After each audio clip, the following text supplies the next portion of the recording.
Hello everyone, welcome to our YouTube channel JKSSB Chenab classes. तो आज हम पढ़ेंगे वीकली करंट अफेयर। तो आज का जो हमारा पहला क्वेश्चन है वो है वर्ल्ड फर्स्ट ओम शक्ति टेम्पल जो है वो इंडिया की कौन सी स्टेट में लोकेटेड है। तो इसका जो राइट आंसर है वो है राजस्थान में है। तो राजस्थान में किस जगह पे है? तो राजस्थान में पाली डिस्ट्रिक्ट जो है, पाली डिस्ट्रिक्ट में है। तो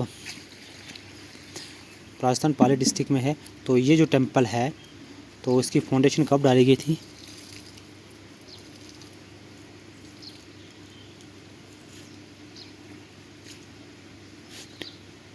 वन 1995 में इसकी फाउंडेशन डाली गई थी। और कंप्लीट कब हुआ?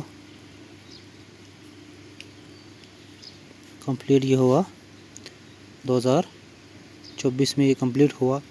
तो ये जो टेंपल है, ये टेंपल किसको डेडिकेट करता है? ये महादेव को, यानी कि शिव भगवान को डेडिकेट करता है। तो इस टेंपल में अगर ये देखा जाए तो 1008 जो है आइडल्स हैं, आइडल हैं किसके? महादेव के। और 12 ज्योतिर्लिंग जो है जो 12 ज्योतिर्लिंग है इधर इस टेंपल में। और ये टेंपल है ये किस स्टाइल में बनाया गया है? तो ये नगारा स्टाइल में बनाया गया है। नगारा स्टाइल में बनाया गया है। जो नगारा स्टाइल थी ये मतलब किस डायनेस्टी के दौरान इस स्टाइल में टेंपल बनाया जाता था? ये गुप्ता डायनेस्टी के दौरान ये इस टाइप के टेंपल बनाए जाते थे। तो नेक्स्ट देखते हैं। नेक्स्ट क्वेश्चन हमारा है जो सिमन हैरिस है तो कौन सी कंट्री का पीएम उसको इलेक्ट किया गया है? तो इसका जो राइट आंसर है वो है आयरलैंड। जो सिमन हैरिस है तो वो आयरलैंड का यंगेस्ट पीएम है।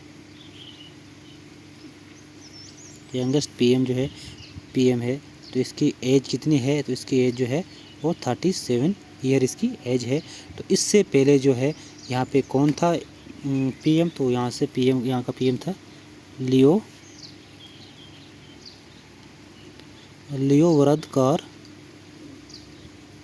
वरदकार था। तो इसने रिज़ाइन दे दिया और ये इसको पीएम इलेक्ट किया गया। तो जो लियो वरदकार था ये इंडियन ओरिजिन था। तो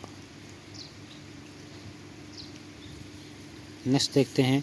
अगर आयरलैंड की हम कैपिटल देखेंगे तो आयरलैंड की जो कैपिटल है क्या है? वो डुबलिन है। और आयरलैंड की जो करेंसी है वो है यूरो। अगर नेक्स्ट न्यूजीलैंड के बारे में देखते हैं तो न्यूजीलैंड की जो कैपिटल है तो वो है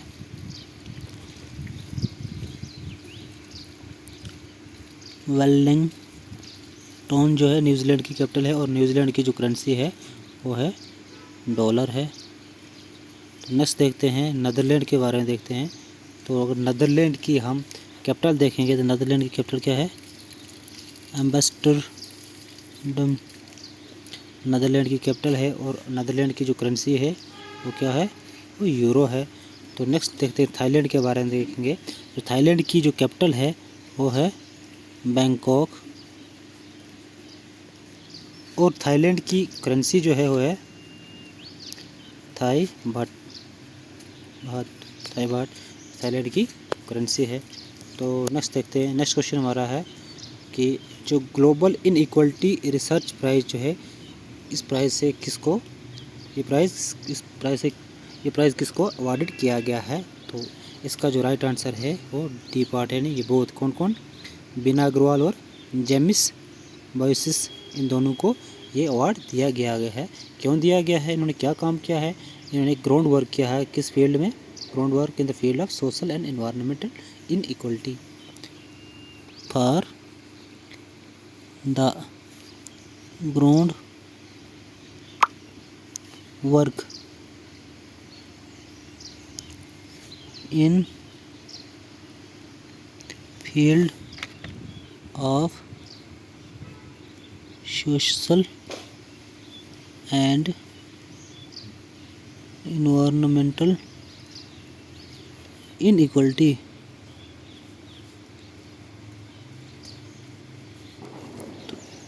इसलिए इनको ये अवार्ड, इस अवार्ड से सम्मानित किया गया है। तो नेक्स्ट देखते हैं, नेक्स्ट क्वेश्चन है हमारा कि इंडिया ने अनाउंस किया है कि भूटान को मदद करने के लिए 1000 करोड़ तक। तो इंडिया जो है पहले भूटान को कितनी मदद करता था, तो वो 500 करोड़ करता था। यानी कि किस लिए करता है, जो वहाँ के जो फाइनेंशियल जो प्लान होते हैं इनको बनाने के लिए इंडिया 500 करोड़, यानी कि जो फाइनेंशियल ईयर प्लान था 2019 से लेकर 2024 का जो फाइनेंशियल प्लान था, तो इंडिया ने इनको कितनी हेल्प की थी, वो की थी 500 करोड़ की थी।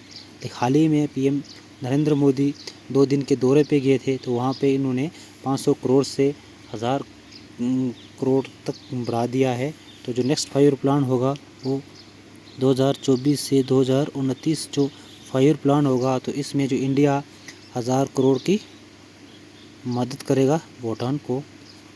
तो जब हाल ही में पीएम साहब भूटान के दौरे पे गए थे, तो भूटान की सरकार ने उसको जो भूटान का हाईएस्ट जो सिविलियन अवार्ड है उससे उस पीएम नरेंद्र मोदी को सम्मानित किया। तो भूटान का हाईएस्ट सिविलियन अवार्ड कौन सा है, तो वो है ऑर्डर ऑफ ब्रूक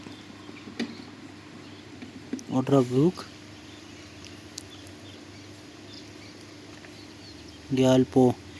तो इस अवार्ड से पीएम मोदी जी को अवार्डेड किया है भूटान सरकार ने, भूटान गवर्नमेंट ने। तो नेक्स्ट देखते हैं, नेक्स्ट क्वेश्चन है हमारा कि रिसेंटली जो है सक्षम ऐप जो है किसने इसको लॉन्च किया है, तो इसका जो राइट आंसर है वो है बी पार्ट, यानी कि इलेक्शन कमीशन ऑफ इंडिया ने।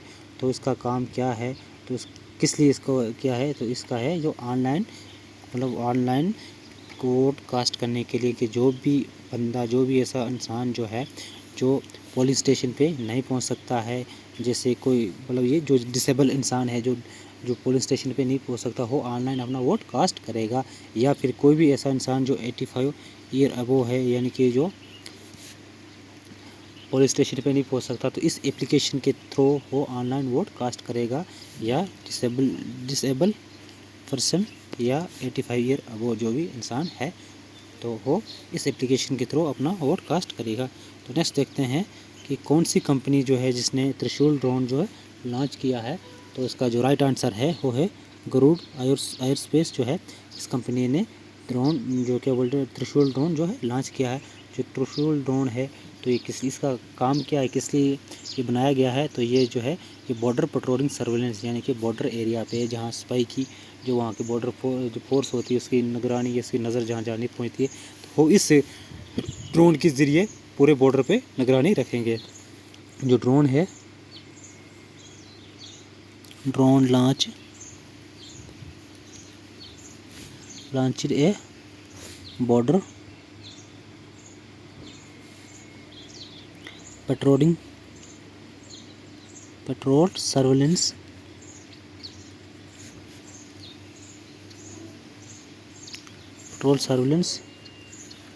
तो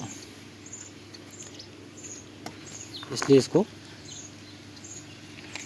बनाया गया है। और किसने बनाया है, तो ये बनाया है गरुड़ एयरस्पेस कंपनी ने इस ड्रोन को बनाया है। तो नेक्स्ट देखते हैं, नेक्स्ट क्वेश्चन हमारा है, नेक्स्ट क्वेश्चन हमारा क्या है कि who has won the single title at the who has won the women's single title at WTT feeder Beirut event. तो इसका जो राइट आंसर है वो है बी पार्ट, यानी कि सरीजा अकुल ने इस टाइटल को अपने नाम किया है। जो सरीजा अकुल है, तो ये कहाँ की है, तो ये इंडिया की है। कहाँ की है, इंडिया की है ये सरीजा अकुल। तो इसने ये टाइटल अपने नाम किया है 2024 का, अपने नाम किया है 2024 का टाइटल। और ये टाइटल जो है ये मतलब किस फील्ड में था, इसने किस फील्ड में ये खेला है, तो ये खेला है ये टाइटल किस फील्ड में, मतलब उसने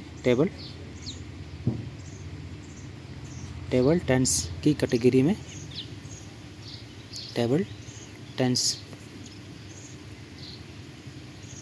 टूर्नामेंट तो कहाँ पे हुआ था, तो ये हुआ था लेबनान में हुआ था। तो नेक्स्ट देखते हैं, नेक्स्ट क्वेश्चन हमारा है कि जो चंद्रयान 3 था लैंडिंग साइट बाय द, जो चंद्रयान 3 यानी कि इंडिया ने चंद्रयान 3 को 14 जुलाई को लॉन्च किया था। तो जब वो मतलब चंद्रयान यानी कि चंद्र की स्पेस पे सतह पे जब उसने लैंड किया था, जो विक्रम लैंडर ने जो वहाँ पे लैंड किया था, तो उस जगह को मतलब इंडिया ने मतलब उस जगह को जो है वो उस साइट को जगह को जो है जो IAU जो यानी कि इंटरनेशनल एस्ट्रोनॉमिकल यूनियन जो है इसने अप्रूव दे दिया है कि उस जगह को यानी कि शिव पॉइंट के नाम से जाना जाएगा, यानी कि शिव पॉइंट के नाम से जाना जाएगा। तो नेक्स्ट देखते हैं,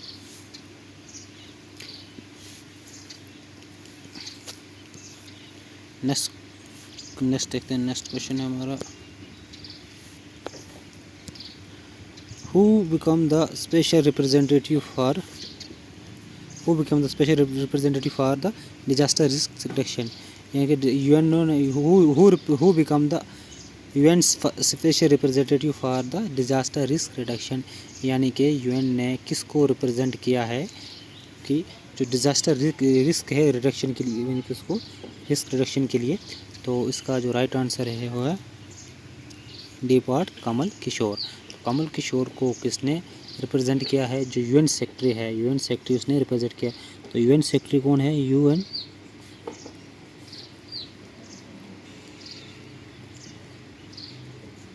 UN सेक्रेटरी जो है UN सेक्रेटरी जनरल जो है वो कौन है, Antonio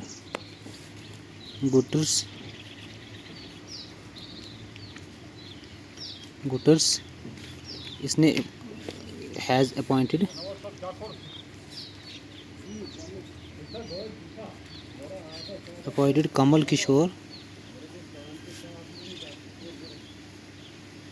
Kamal Kishore special representative to reduce special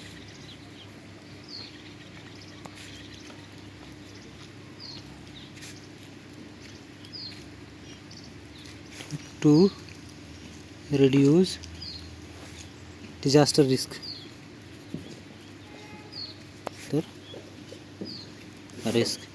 तो नेक्स्ट देखते हैं, नेक्स्ट क्वेश्चन हमारा है कि रिसेंटली कौन सा टेलीस्कोप है जिसने डिस्कवर किया है कि एंशिएंट स्ट्रीम ऑफ स्टार, यानी कि जो एंशिएंट एक स्टार था जिसका नेम था शिव और शक्ति, वो किस टेलीस्कोप के ज़रिए इसको डिस्कवर किया गया।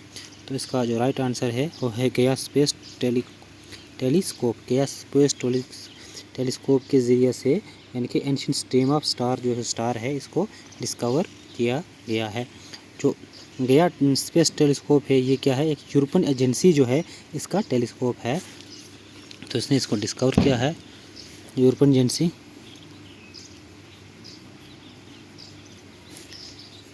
एजेंसी का ये टेलीस्कोप है। यूरोपियन जो स्पेस एजेंसी है इसका ये टेलीस्कोप है, कौन सा, गया स्पेस टेलीस्कोप। तो इसने ये जो शिव और शक्ति जो स्टार है इनको डिस्कवर किया है। तो नेक्स्ट देखते हैं, नेक्स्ट क्वेश्चन हमारा कि इंडिया की कौन सी ऐसी सिटी है जो एशिया की बिलियनर्स ऑफ कैपिटल, यानी कि बिलियनर्स जो एशिया के बिलियनर्स है उनकी जो कैपिटल है, बिलियनर्स ऑफ कैपिटल, एशिया की बिलियनर्स ऑफ कैपिटल कौन सी इंडिया की सिटी है। तो इसका जो राइट आंसर है वो है मुंबई है। तो मुंबई के बारे में अगर थोड़ा देखेंगे तो मुंबई जो है फर्स्ट ऑफ ऑल वो क्या है, financial capital of India. India की क्या है, फाइनेंशियल कैपिटल है। तो अगर मुंबई का निक नेम देखें हम, तो निक नेम जो है मुंबई का निक नेम अगर मुंबई का देखेंगे तो उसको हम बोलते हैं सिटी ऑफ ड्रीम भी बोलते हैं। सिटी ऑफ ड्रीम भी इसका निक नेम है। और दूसरा अगर देखें तो इसका दूसरा निक नेम है city of 7 island. City of 7 island, ये भी मुंबई का निक नेम है। तो दूसरा देखा जाए जो मोस्ट पॉपुलस सिटी है ऑफ इंडिया की, मुंबई जो है most populous city of India.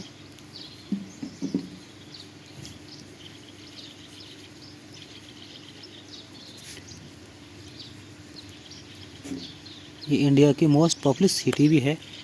तो नेक्स्ट देखते हैं। नेक्स्ट क्वेश्चन हमारा है, सोनम वांगचुक है, तो इसने अभी क्या कि हंगर स्ट्राइक को ख़त्म किया है। तो इसकी जो स्ट्राइक थी किस लिए थी, यानी कि ये क्या इसकी डिमांड क्या थी कि कौन सी ऐसी यूटी या स्टेट है, कौन सी ऐसी यूटी है जिसको ये स्टेट बनाना चाहता है, स्टेट की डिमांड कर रहा था। तो इसका जो राइट आंसर है लद्दाख को ये फुली स्टेट बनाना चाहता था, इसलिए इसने हंगर स्ट्राइक की थी। और जो अभी इसने हंगर स्ट्राइक को ख़त्म किया है। तो कब ख़त्म किया इसने हंगर स्ट्राइक को, तो 26 मार्च को इसने हंगर स्ट्राइक को ख़त्म किया है। तो ये सोनम वांगचुक है कौन, तो ये क्यों एक सोशल एक्टिविस्ट है। तो सोशल एक्टिविस्ट है ये सोनम वांगचुक। तो इसने 21 दिन यानी कि 21 डे जो इसने क्या किया था, हंगर स्ट्राइक रखी थी, यानी फास्ट रखा था। कब से लेकर 6 मार्च से लेकर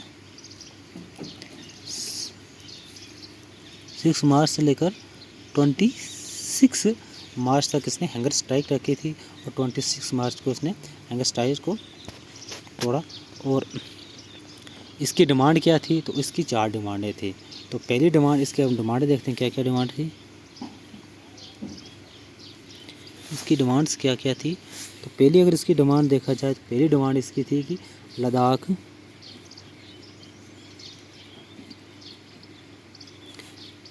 should be made full state.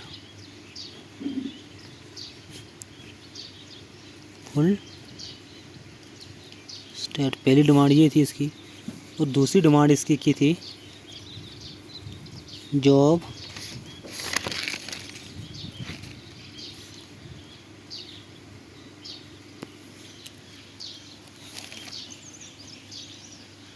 Reservation should be given the local people.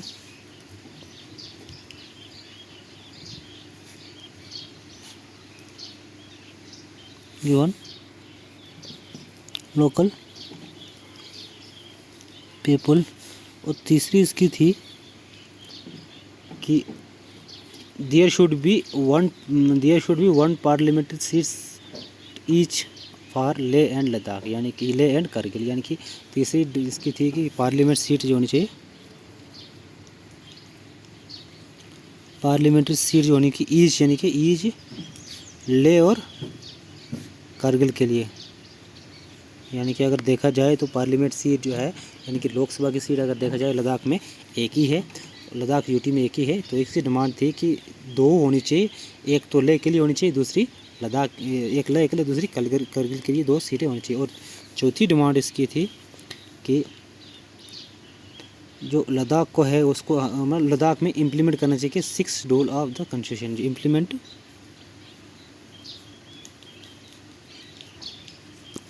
implemented the 6th schedule of the Indian Constitution। तो 6 शेड्यूल में क्या आता है कि 6 शेड्यूल जो है ये क्या करता है, ये 6 शेड्यूल जो है इसमें कौन से प्रोविज़न, मतलब इसमें प्रोविज़न होते हैं कौन से, to administration of tribal area, यानी कि ये एक ट्राइबल एरिया को ऑटोनॉमी पावर देता है। जैसे कौन कौन सी 6 शेड्यूल जो है कौन कौन सी स्टेट में, मतलब हमारी इंडिया की कौन कौन सी स्टेट में है, तो वो आसाम में है, मेघालय में है, त्रिपुरा में है और मिज़ोरम में।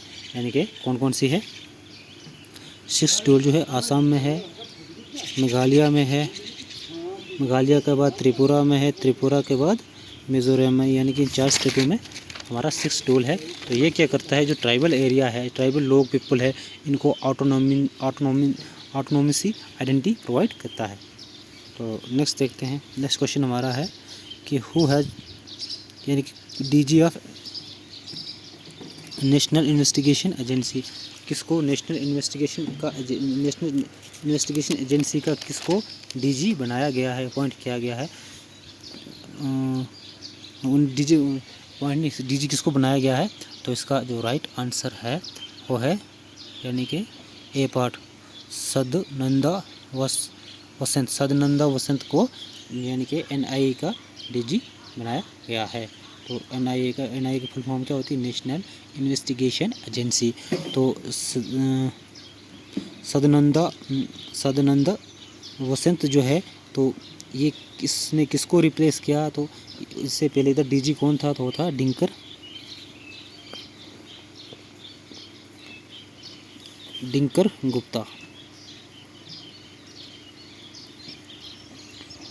गुप्ता यहाँ का डीजी था। तो जो सदानंद वसंत है, ये क्या है, एक आईपीएस ऑफिसर है। तो ये करंटली मतलब अब किस पोस्ट पे था, तो ये था अभी महाराष्ट्र एटीएस, यानी कि ये जो करंटली था ये महाराष्ट्र एटीएस की पोस्ट पे था। ये एटीएस की पोस्ट पे था। अब एटीएस क्या होती है, एटीएस की फुल फॉर्म क्या होती है, ये होती है एंटी टेररिज्म स्क्वाड, इसकी फुल फॉर्म होती है। तो अब ये एनआईए का डीजी बनाया गया है। तो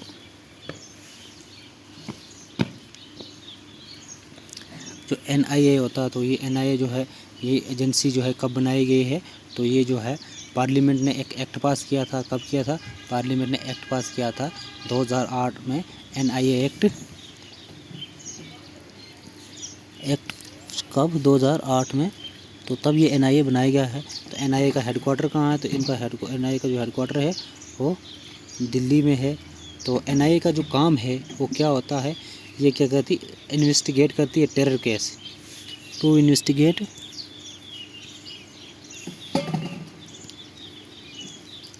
टेरर केस, यानी कि इन्वेस्टिगेट करती है टेरर केस। तो किसी भी स्टेट में करना होगा तो अक्रॉस द कंट्री, यानी कि किसी भी स्टेट में ये टेरर केस का इन्वेस्टिगेशन करती है। यानी कि अगर किसी इसमें स्टेट में करनी होगी तो उस स्टेट की परमिशन की इसको ज़रूरत नहीं पड़ती है। तो ये जो एनआईए है तो किस मिनिस्ट्री के अंडर आती है, तो ये मिनिस्ट्री ऑफ होम अफेयर के अंडर आती है। होम मिनिस्ट्री के अंडर ये एजेंसी आती है। तो जो एटीएस है, तो एटीएस का भी काम यही होता है, ये भी टेरर केस के रिलेटेड देखती है। लेकिन जो एटीएस होती है ये स्टेट की एजेंसी होती है। तो जो एनआईए होती है ये कंट्री की, यानी कि हमारी इंडिया की एजेंसी है, और जो एटीएस होती है ये अपनी स्टेट पुलिस की एजेंसी होती है। तो नेक्स्ट देखते हैं, नेक्स्ट क्वेश्चन है कि जो राजस्थान स्टेट है फाउंडेशन डे सेलिब्रेटेड, जो राजस्थान स्टेट का फाउंडेशन डे कब सेलिब्रेट किया जाता है, तो इसका जो राइट आंसर है वो है डी पार्ट, यानी कि 30 मार्च को सेलिब्रेट किया जाता है। तो क्यों किया जाता है, जो राजस्थान था तो पहले इसको किस नाम से जाना जाता था, राजपूताना के नाम से जाना जाता था। और सेंस मार्च 30 मार्च 1949 के बाद इसको राजस्थान के नाम से जाना जाता है, इसलिए इसको 30 मार्च को राजस्थान फाउंडेशन डे के नाम से मनाया जाता है। तो नेक्स्ट देखते हैं, नेक्स्ट क्वेश्चन हमारा है कि वर्ल्ड टीबी डे जो है कब ऑब्ज़र्व किया जाता है, तो इसका राइट जो आंसर है वो 24 मार्च को वर्ल्ड टीबी डे ऑब्ज़र्व किया जाता है। जो वर्ल्ड टीबी डे है ये 24 मार्च को कब से ऑब्जर्व किया जाता है? तो ये किया जाता है 24 मार्च 1982 से इसको ऑब्जर्व किया जाता है। तो ये मतलब किसने स्टार्ट किया था इसको वर्ल्ड टीबी डे यानी कि, तो ये क्या था, WHO observe first time observe the first time world TV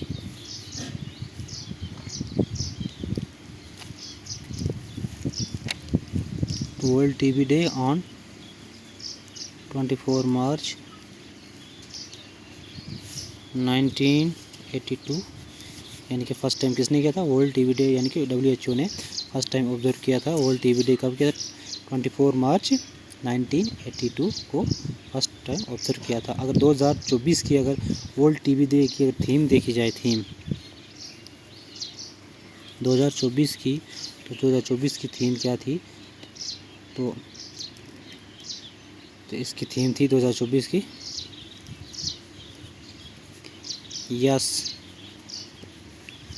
yes we can end TB.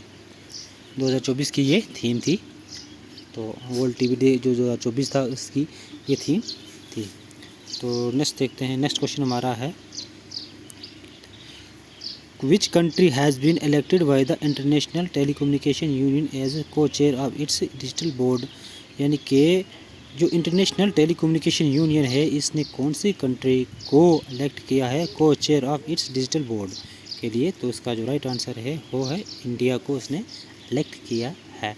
तो इंडिया से किस बंदे को मतलब रिप्रेजेंट किया गया है? तो वो है डॉक्टर नीरज मित्तल। डॉक्टर नीरज मित्तल जो है ये कौन है? तो ये है सेक्रेटरी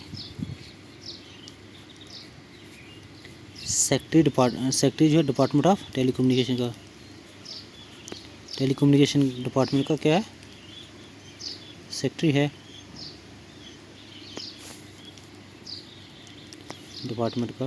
तो इसको तो नेक्स्ट देखते हैं, नेक्स्ट क्वेश्चन हमारा है with whom did the Central Bureau of Investigation, यानी कि CBI जो किसके साथ जो है उसने साइन किया है कि working arrangement to tackle crime, यानी कि किस एजेंसी के साथ जो है क्या बोलते हैं CBI ने साइन किया है कि भाई मतलब उनको जो क्राइम केस है वो एक साथ टैकल करेंगे। तो इसका जो राइट आंसर है यूरोपोल। अब यूरोपोल क्या चीज़ है? जो यूरोपोल के बारे में देखेंगे, यूरोपोल क्या है? तो यूरोपोल जो है ये एक European union agency for law enforcement corporation, एक यूरोपियन यूनियन की एक एजेंसी है। तो इसका ये यूरोपियन यूनियन की एजेंसी है। तो अगर इंटरपोल का अगर हेडक्वार्टर देखा जाए तो ये कहाँ पे है? नीदरलैंड में है,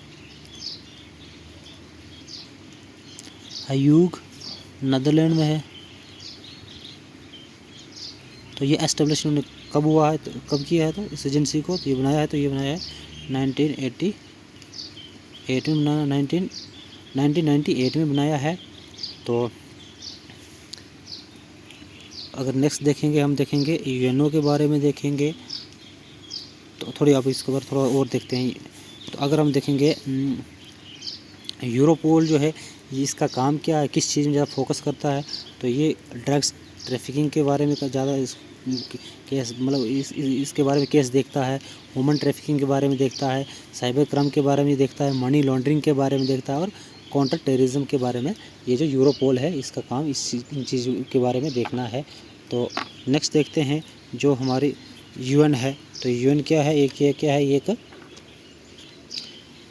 यूनाइटेड नेशन एक ऑर्गेनाइजेशन। UN जो है इसका फुल फॉर्म है यूनाइटेड नेशन ऑर्गेनाइजेशन है, ये एक इंटरनेशनल ऑर्गेनाइजेशन है। तो ये कब बनाई गई है? तो ये बनाई गई है 24 अक्टूबर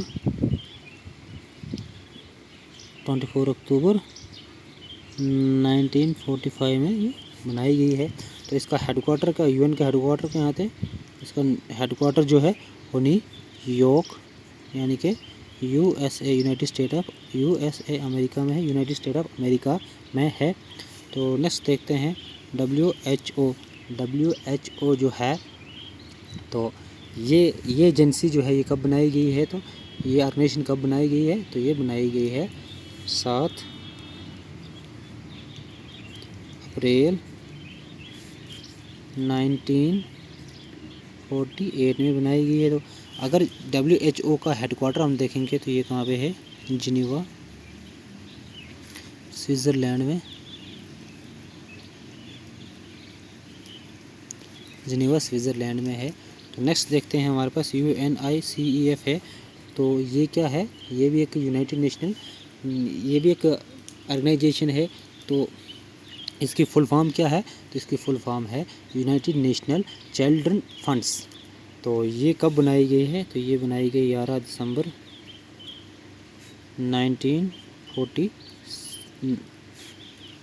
11 दिसंबर 11 दिसंबर 1946 में बनाई गई है। तो किसके द्वारा बनाई गई है, तो इस एजेंसी को किसने बनाया है, तो इसने बनाया है, इस ऑर्गेनाइजेशन को किसने बनाया, यूएन जनरल असेंबली ने बनाया है। तो इसका हेडक्वार्टर कहाँ है, तो इसका हेडक्वार्टर भी जो है वो कहाँ पे है, न्यूयॉर्क यूएसए में है, यूनाइटेड स्टेट ऑफ अमेरिका में है। तो नेक्स्ट देखते हैं, तो नेक्स्ट क्वेश्चन हमारा क्या है कि जो DGP जो है किसका, डिजास्टर रिस्पॉन्स फोर्स का, किसको बनाया गया है, तो इसका जो राइट आंसर है वो है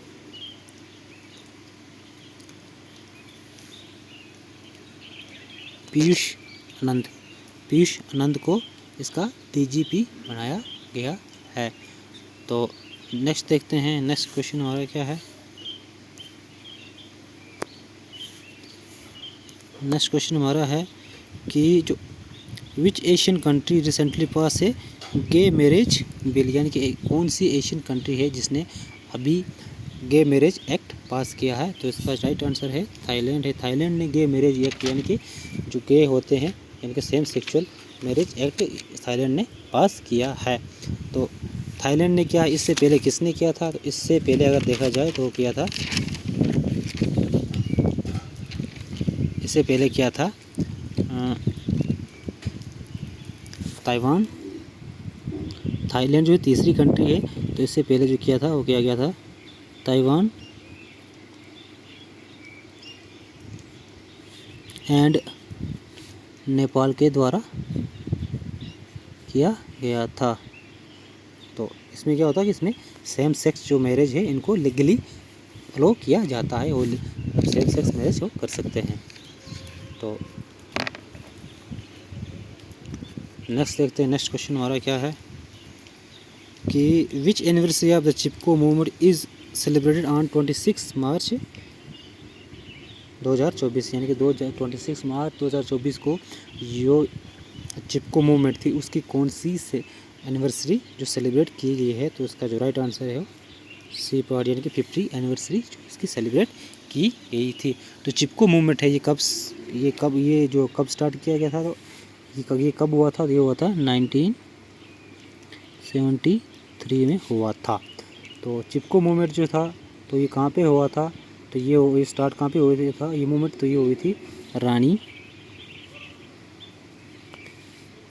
रानी विलेज है,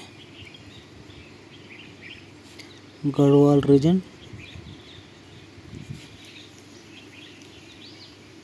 रानी विलेज गढ़वाल रीजन कहाँ पे, उत्तराखंड में। लेकिन तब ये उत्तराखंड नहीं था, तब यूपी था, यानी कि उत्तर प्रदेश था। उसके बाद ये उत्तराखंड अलग स्टेट बनी है। तो ये मूवमेंट जो है किसने स्टार्ट की थी, ये की थी चंडी प्रसाद भट्ट और सुंदरलाल बुघाना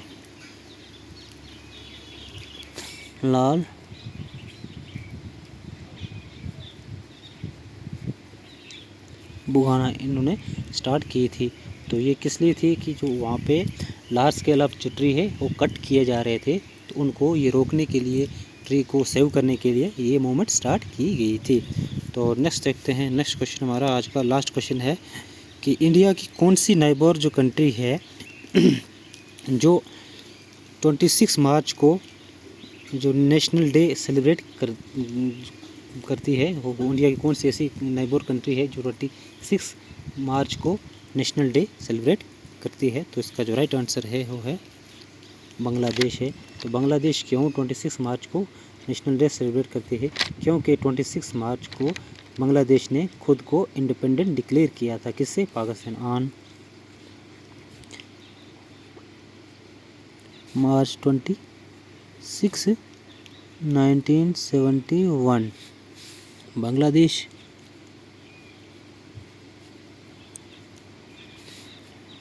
was declared independent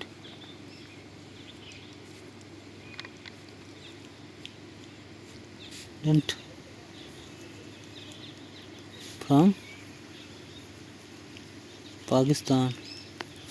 तो आज के लिए इतने ही, तो मिलते हैं नेक्स्ट वीक।